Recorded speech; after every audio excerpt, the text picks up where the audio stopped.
That's Nick. And that's Joseph. And today we're here to talk about our least favorite films of 2024. Yikes. There are 13 lucky spots. Mm-hmm. People will notice that some of the films on the list aren't ones we've scored the lowest. Mm-hmm. We made a decision to not sort of pick films that we didn't expect much from. It seems unfair. Or films that clearly didn't have the resources to do what they wanted to do in some cases. So this is sort of a combined list that does contain films we didn't like. And that's all we need, right? That's true. Number 13. Megalopolis, directed by Francis Ford Coppola. We have a review for this film. In our video, I recall saying that my thoughts on it could be summed up with a Dorian Corey quote. Shade is, I don't tell you you're ugly, but I don't have to tell you because you know you're ugly. And I remember saying it should have been called Atlas Farted.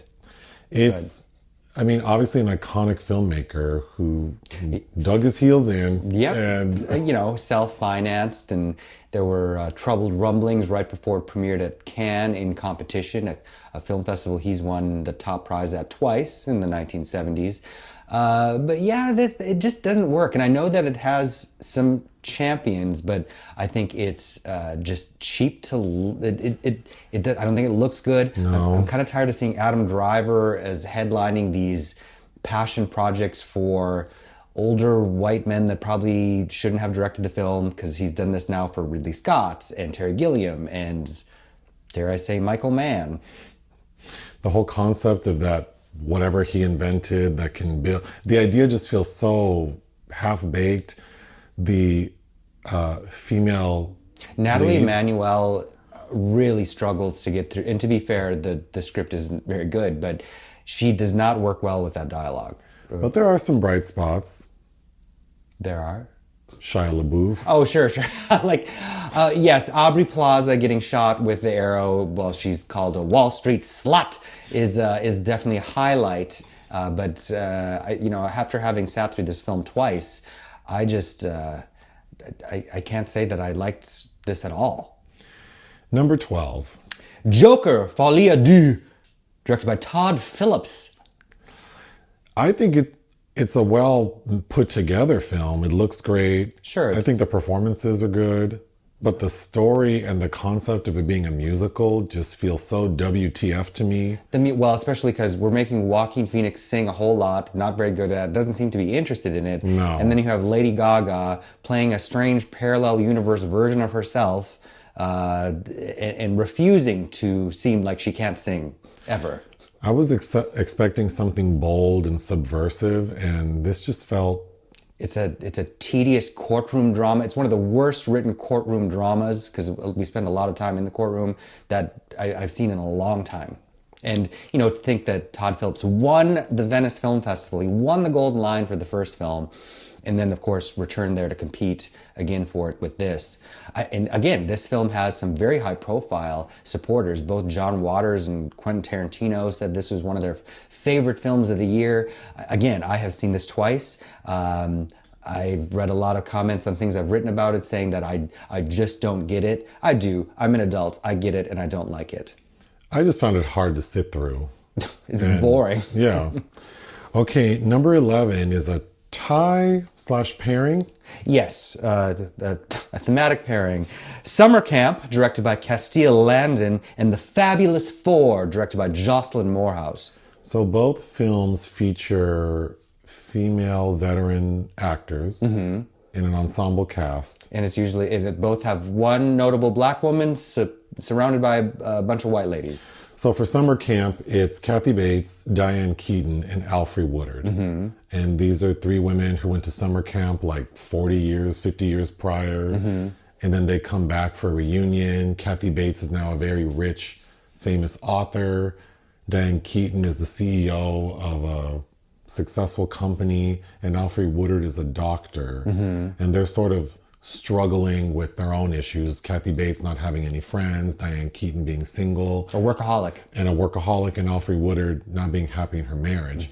The problem is it feels like First of all, Diane Keaton, like pushing her towards this relationship with Dan Levy. Eugene, sorry. Dan's on my mind because we're going to talk about him in a minute. Yeah, put a pin in that. Eugene Levy, but like her character is not saying she wants to be in a relationship. I found that so frustrating that this woman with a high level position is being pushed into romance. Alfre Woodard's character is in this bullshit relationship that... Oh my gosh, then you have... Dennis Haysbert as a potential love interest, as a figure from her past. It just... The script, the production, it all felt beneath these women. Got Nicole Richie in there and... what's his name? Peck. Oh, Josh Peck, yes. As a... zip line operator. That was all just... It didn't work. And then the Fabulous Four, you have Bette Midler, Susan Sarandon, Sheryl Lee Ralph, and Megan Mullally. And straight away, they're all supposed to be contemporaries, like the same age, like they all were in college at the same time. These ladies don't read like they'd be contemporaries. And then just the characterizations are so... Susan Sarandon is this like finicky cat woman who's also like... A cardiologist. Like a top-notch cardiologist. She's obsessed with six-toed cats. The premise of how these women get together, their strained relationship. Yeah, because Bette Midler, I believe, is going to get married again. It feels very hacky. Sheryl Lee Ralph's grandson is gay. And a stripper. It ends up being a stripper at a nightclub they all go to. Bruce Greenwood shows up as a romantic liaison for Susan Sarandon.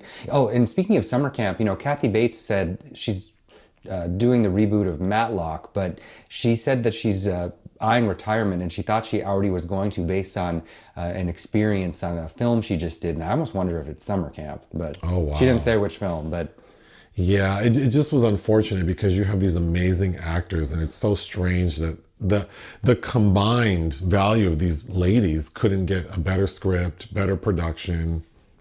Yeah, it's kind of unfathomable and really kind of depressing because they all deserve a lot better than this.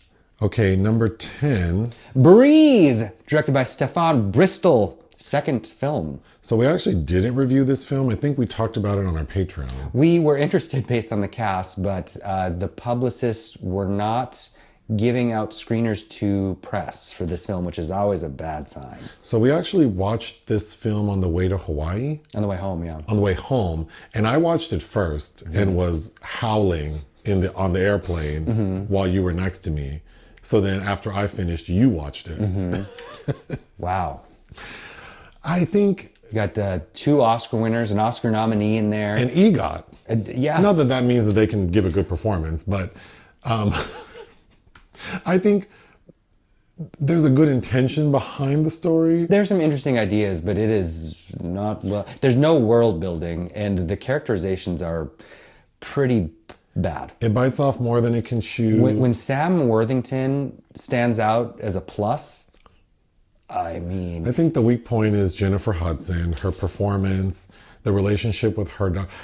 The story is about a world, like in the near future, where oxygen levels in our atmosphere are too low for human survival. For some reason, the world looks like post-apocalyptic.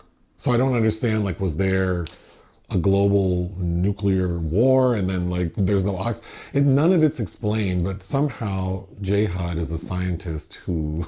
Married to Common. Her relationship with her daughter feels so artificial and weird. Kavajane Wallace, yeah.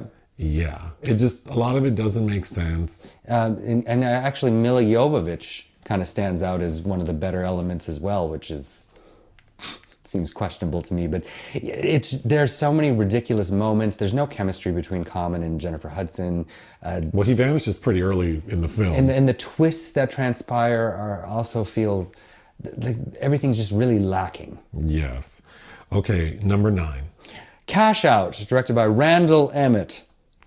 Starring John Travolta, Kristen Davis. Quavo. You got Quavo in there. Lucas Haas, because when you hire Lucas Haas. Yes.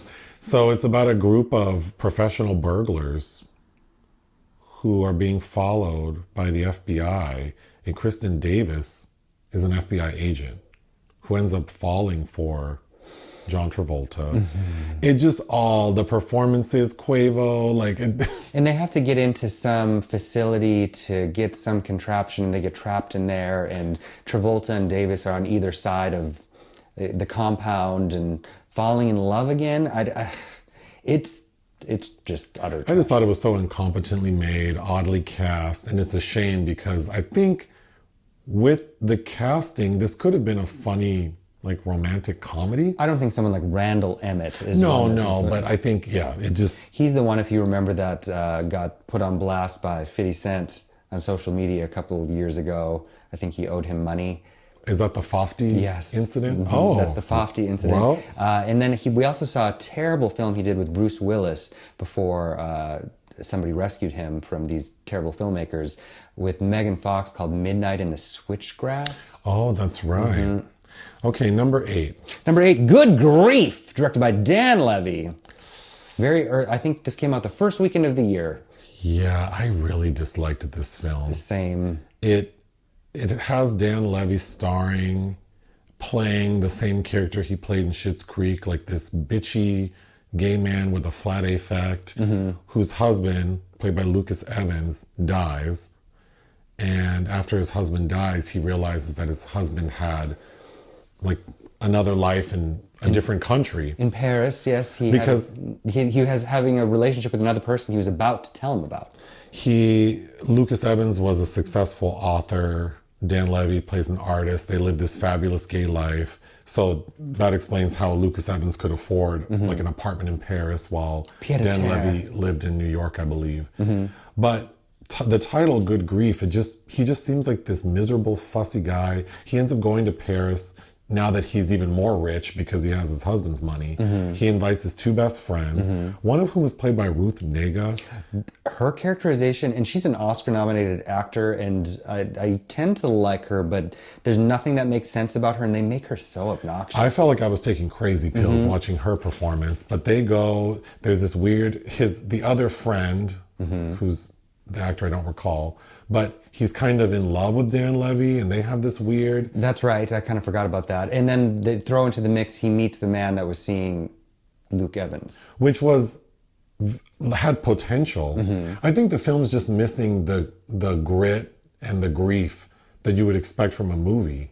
It's missing a sense of... Called Good Grief. It's missing a sense of human experience. Well, because the whole idea of Lucas Evans having another life is that they had an open relationship. And it's like the script doesn't want to get into that. It's almost like it wants to make the Dan Levy character seem like a martyr of sorts or something. It's very superficial, and it's completely void of emotion. Of course, I know there are people that thought the opposite, but I didn't believe a minute of any of these people having any kind of connection. And then the ending is Dan Levy's character sort of finding his light again, which looks like him painting, but his painting is really just him enlarging pictures and like tracing them. His tracing, yeah. But the final scene is him showing up at the Patricia Devine Gallery where his artwork is being shown. And we find out that these ugly ass drawings are of like his friends. Like, who wants these? I don't know. I just hated it. Not me, that's for sure. Number 7. Elevation, directed by George Nolfi.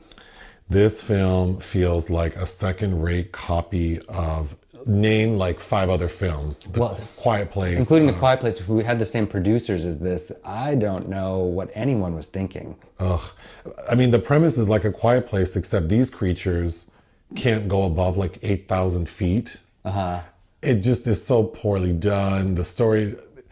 It's not thrilling. But of course, Anthony Mackie, who's reuniting with this director after The Banker, has a child that needs some kind of medical assistance, so he has to go below the line of demarcation to retrieve that. He goes with 2 women, one played by Morena Baccarin and the other one, Maddie Hassan. And I just thought that this would have been a really interesting opportunity that while the central conceit is derivative, to do something interesting with the humans, because it's almost like there's this weird love triangle going on with Anthony Mackie. It made me think it should have been like that sleazy Jaws ripoff, Tintorera. Oh, yes, because they make these women seem so basic, like they're kind of fighting over, like for Anthony Mackie's attention. But not really. And then the resolve, because one of the ladies is a scientist who had been researching because these creatures are impenetrable. And so we see that she had developed something.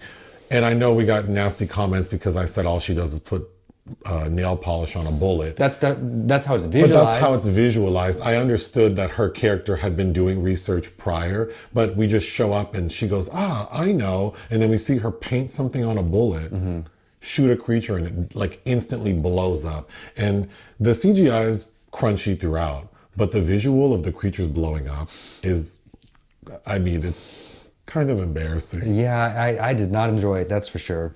Number 6. Tarot, directed by Spenser, Cohen, and Anna Halberg, those writers of that excellent film, The Expendables 4. Oh, so this film we reviewed on our podcast, and it's just, again, a derivative PG-13 horror film that literally is like copy and paste. Like With a bunch of annoying brain-dead teenagers. an ensemble cast with teenagers who are all annoying, who seem like they would never even want to be in the same room together, particularly the one. And then this premise of like, oh, we've unearthed something. A haunted set of tarot cards. A haunted set of tarot cards that's going to pluck us off one by one until someone figures out how to break the chain. And then what makes it even worse is they complicate this stupid story by making it a combination of like tarot and astrology that just... And then, of course, there's the obligatory, we found someone online that's an expert and she will give us all the exposition we need. This one played by Olwen Forware, who will be coming up again in a moment. It kind of feels like the kind of movie The Blackening was making fun of. Yes. But not in a good way. Yeah. Okay, number 5. Number 5, The American Society of Magical Negroes, directed by Kobi Libii. Again, we have a YouTube video for it where I go on a bigger rant, but I just think that the ideas in this film just don't connect. Well, if you're going to have a title like that, you need to have something to back it up. I know I referenced Patrice O'Neill in that review talking about the new kind of racism, which is more covert. And I think the person who wrote the story didn't... It's like they're trying to apply sort of a 1960s sensibility to modern issues. And you have Justice Smith. Well, casting Justice Smith requires level of the film needing to deal with colorism. Well, because the way he's portrayed is almost like his experience as a black man is so different from what it actually is, because what we see is that he's kind of invisible to the point where the person who selects him to be a part of this society, and the premise is basically that there's this sort of magical society that assigns black people to white people. Like caseworkers. Like caseworkers to help them make black people more palatable to them. Like, when they're being racist, that there's a black person there who can kind of show them like, hey, there's a different way to think about it. But Justice Smith's character is paired with this white guy who works at some sort of tech company as a graphic designer. And I just kept thinking, if this society did exist, why wouldn't we pair these black people with white people in America who are actually harmful? Exactly. Like law enforcement, politicians, judges. Like, why are you pairing it with some graphic designer who's not even trying to take your job from you? Like, exactly. And then it has this romantic component where Justice Smith is helping his white coworker to romance this multiracial young woman played by, I believe her name is Anne Lee Bogan. So then it has that kind of Roxanne / Cyrano de Bergerac element. This needed to, and I think it wanted to feel more like Sorry to Bother You by Boots Riley. Number 4. Number 4, The Watchers, directed by Ishana Shyamalan. Also starring Olwen Forware. This one was disappointing because I thought, oh, of course, this first-time director gets all this money. She got like 30 mil, I think, because of her name. And hey, I'm not saying if I were an executive, I'd gamble on that because I would assume that her more expensive father would help out, like help his daughter. Based on a book? So, and then there's source material. So I don't think that it was a dumb bet. It's just a dumb movie. But it's just a dumb movie. It takes itself seriously. Poor Dakota Fanning. Oh God, there's so many weird plot elements that they don't coalesce in a way that was satisfying to me. Well, it should have been more of again, I haven't read the novel, but to me it would have been great to have this kind of ambiguous existential element, kind of like Tarkovsky's Stalker. These people stuck in this nebulous, weird place, like the zone. Like I don't know. There's an opportunity there. It's just this was not it. Number 3. Argylle, directed by Matthew Vaughn. I thought this movie was convoluted, Boring. drawn out, ridiculous. The premise could be funny, but I think it requires an ensemble cast, which this has. There are impressive people in it. Catherine O'Hara, kind of wasted though. But oh God, I mean, spoiler, this film has a prominent presence in my worst hair list. But I thought the production design, just all of it just feels kind of cheap, raggedy. The characterizations don't make sense to me. There are a couple of inventive fight scenes, but besides that, I found it hard to sit through. But I mean, I just think the production design, nothing. I think Matthew Vaughn's coming off that. He's created a couple franchises really because, well, he did the Kick-Ass. He directed the first one, then the Kingsman franchise, and I think has met with a relative degree of success. But the choices made are kind of mind-boggling, especially how they have Bryce Dallas Howard looking. The action scenes that some people really gravitated towards the end that were kind of quirky and weird, they just don't work in my mind because they don't look good either. Number 2, we have another pairing/tie. This Is Me Now, directed by Dave Meyers, which I guess you could call a film, and Atlas, directed by Brad Peyton, and the unifying factor between these things is Jennifer Lopez. So This Is Me Now, we talked about on Patreon, and then for Atlas, we have a YouTube review. This Is Me Now, I mean, if anyone's seen the documentary of the making of, even the creator, J-Lo, is... It's like watching that documentary Nicholas Winding Refn's wife made about him while he was doing Only God Forgives, that came out years later, and he's struggling to be like, I have nothing to say, and I'm making this movie. Yeah, it was apparent. It shows, in the documentary, it's clear that she realizes that this is probably not going to work, but here we go. It just feels like a long... it feels like a visual album that was just slapped together. Like it wasn't at the inception of this project, like the music or the movie. I think the music came first. There was maybe no planning that we were going to have a visual component to it. It's 65 minutes long. The 11 minutes of it are the credits. It's still too long. Oh, Fat Joe is her therapist. Oh my God. When that point where right before she does that Singing in the Rain homage, and where she looks like a drowned, harassed rat. And she goes, never give up, Joe. Ugh. Well, what's ultra embarrassing, I think, is that this came out, reflecting her eternal love for Ben Affleck, and then that ended in flames.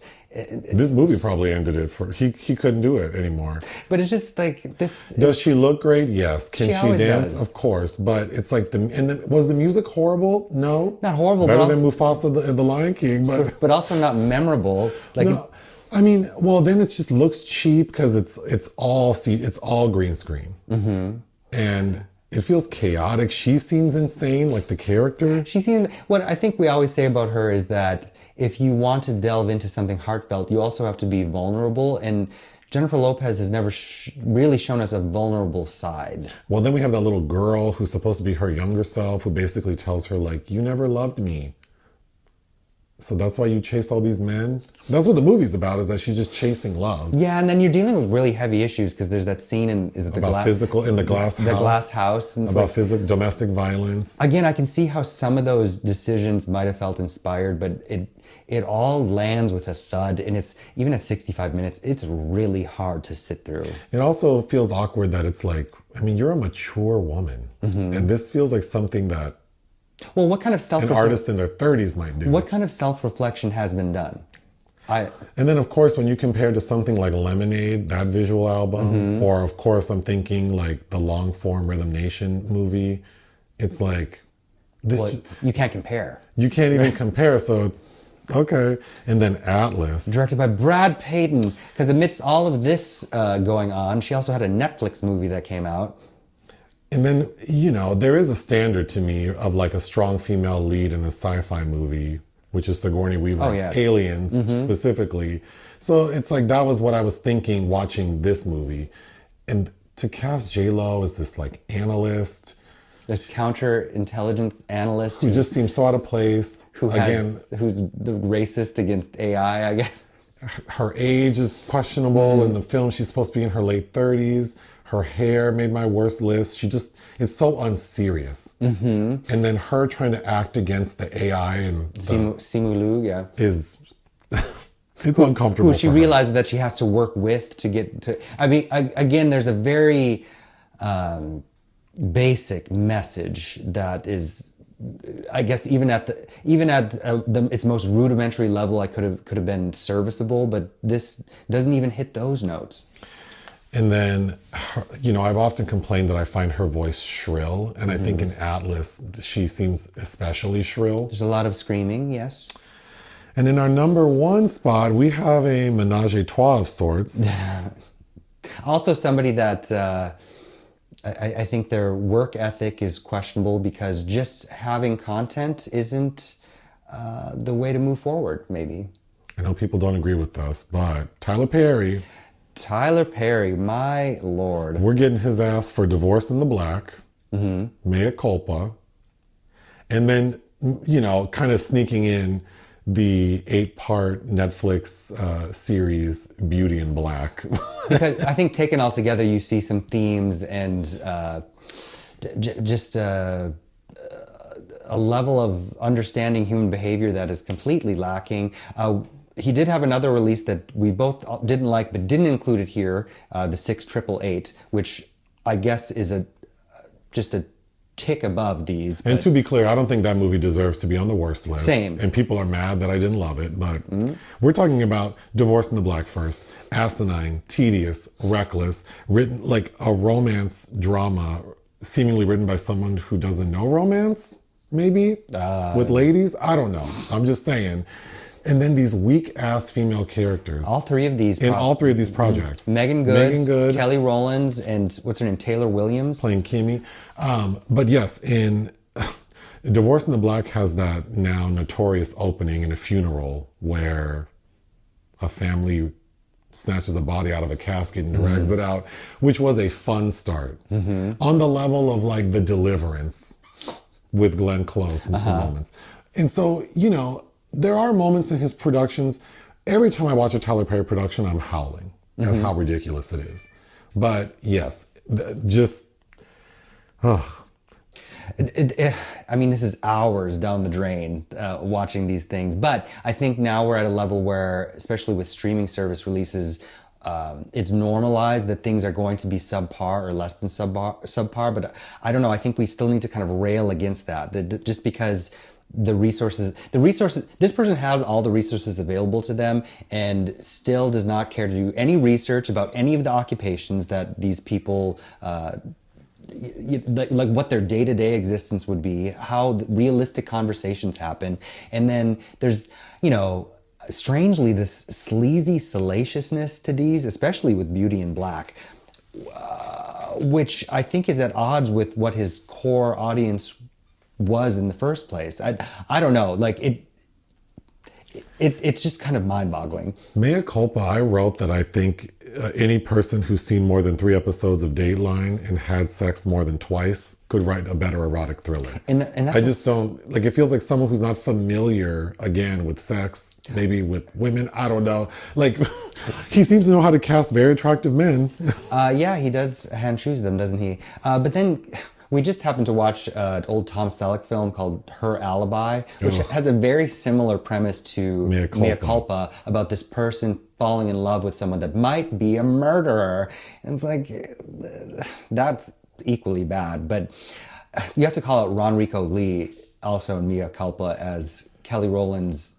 He's a PI that works for her to get information. All of that dialogue, it's just egregious. Just because there's one moment where he's in Mexico. She's like, how's Mexico? Oh, the same as it always is. Okay. Yeah. And I don't know.